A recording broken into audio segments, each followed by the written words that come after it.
All right, quick question for everyone watching this.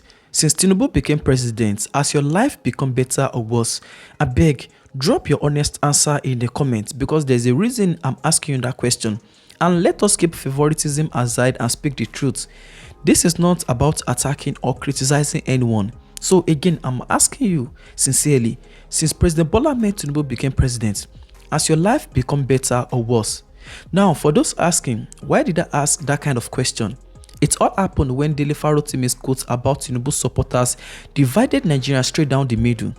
According to Mr. Dele Farotimi, and I'm quoting him directly, you cannot support and defend Tinubu no matter how intelligent you are without sounding stupid. Now, that one statement caused a very big wahala. On one side, we have some people supporting Dele Farotimi and questioning why anyone is still defending APC despite everything Nigerians are facing on a daily basis. Here's what someone said: the fact that we still have to convince people not to vote for Tinubu means we are in big trouble. Another person said, trying to convince hungry adults without first giving them reason to think, without first rolling out brotherly initiatives, without first putting ourselves in their shoes is absolute foolishness.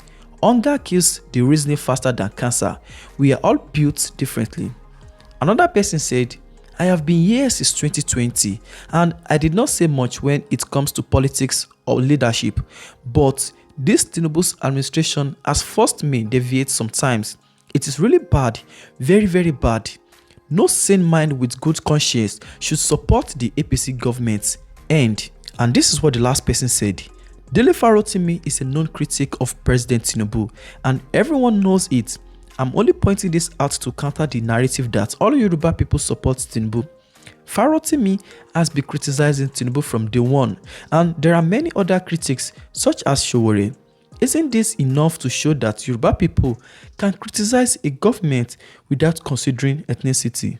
But that's not all. On the other side, we have some people condemning what is said and calling it disrespectful and divisive.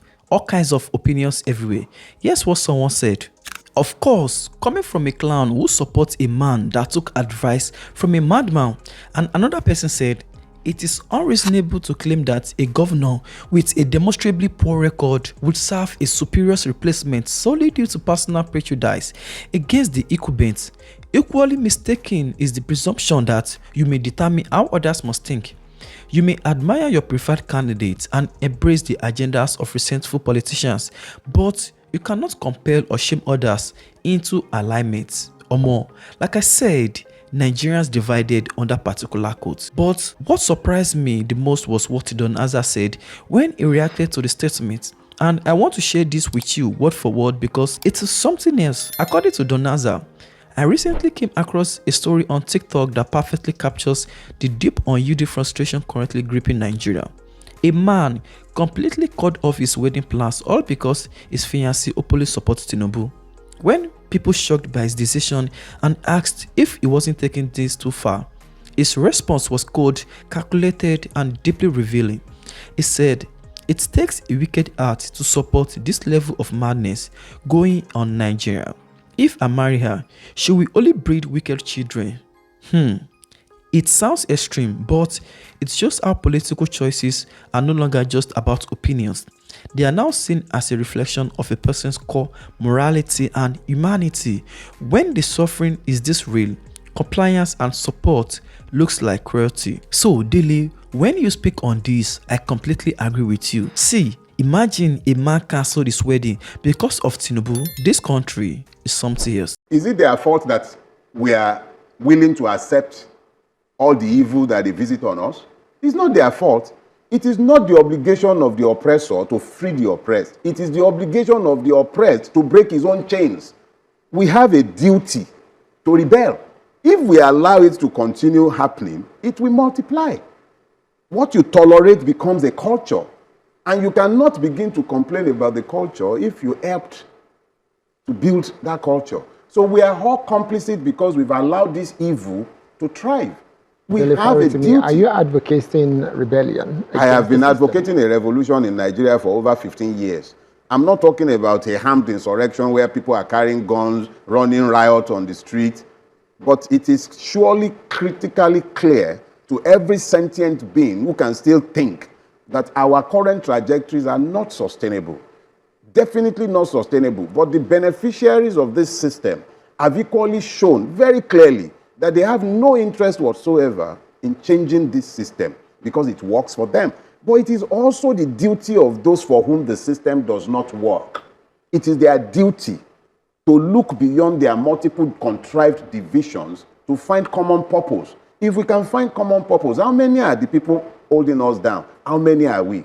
If we all spoke to ourselves across the divides and we decided that, okay, let's pass a message to the ruiners of this country. Okay, on Tuesday next week, let everybody sit at home. If you went on the street in protest, NSAS has already shown us what the system is capable of doing. There is no point in being silly and then encouraging people to come to the streets when we already know that the system is happy to deploy soldiers, murder however many numbers, and completely deny the existence of such killings. So why would I then encourage anyone to go onto the street? But spend the time to educate yourselves. Look, this is the way this thing is going. It's not sustainable. Let us all agree to send a message to our rulers. On Tuesday, sit down at home.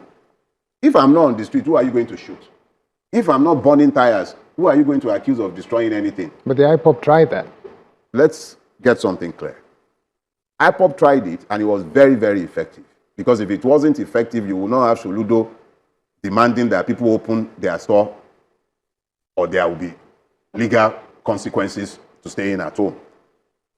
The question is, have Nigerians tried it? You have described our elections as a hollow ritual at some point. And once upon a time, you had the hollow rituals. Now you are not even going to have any hollow rituals. Don't worry. so it's not going to be. What would we be expecting to have What come can you possibly 2027? expect? What can you possibly expect? When you focus on the presidency, you lose sight of the emergence of people like Akpabio, who emerged in the Senate in spite of the fact that they were not even qualified to run.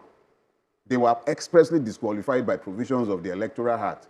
Akpabio, Lawan, but they ended up in the Senate, and the courts endorsed it. So you had a situation where our judicial system has become an instrument for working from the question, from the answer to the question. So they do it first, and then they find a way for the judiciary to ratify what is already done.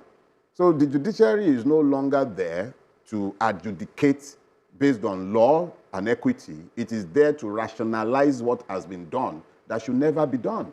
All of a sudden, we don't know the meaning of hand any longer. There are multiple things that have established the complicity of the judiciary in the mess that we found ourselves in. So it's, when you're not talking about election in 2027, you're dealing with a situation where the INEC, the judiciary, everybody is working to ensure seamlessly that there are no viable platforms for anyone to contest elections. So how do we have a democracy that... We've never had a democracy. We've only ever had a performative shadow of a democracy. And whatever performative shadows we once had were effectively destroyed in 2023. That was the last pretense at an election. So you have said the Nigerians are not citizens. And how can you have citizens in a place not ruled by law? Now, let me be real with you. Whether you agree with Dele Farotimi or not, and whether you think that man was right to cancel his wedding or not, one thing is clear. The frustration in Nigeria right now is not just political. It is personal. It is affecting relationships, families, daily decisions. And when politics reaches the point where a man cancels his wedding over it, that tells you how deeply the suffering has gone. And this is not something anyone can argue with. So before you go, I want to go back to the question I asked at the beginning. Since President Bola Ahmed Tinubu became president, has your life become better or worse? Before you go, drop your honest answer in comments. I read every single one, and sincerely, I'm going to respond to as many as possible. No favoritism, no tribalism, just the truth. And if you found this video helpful, like it, share it. Let's keep everyone informed concerning what is happening, and subscribe and turn on notification. I drop fresh updates regularly. Share this once again, stay informed, and please stay safe. I will see you in the next one.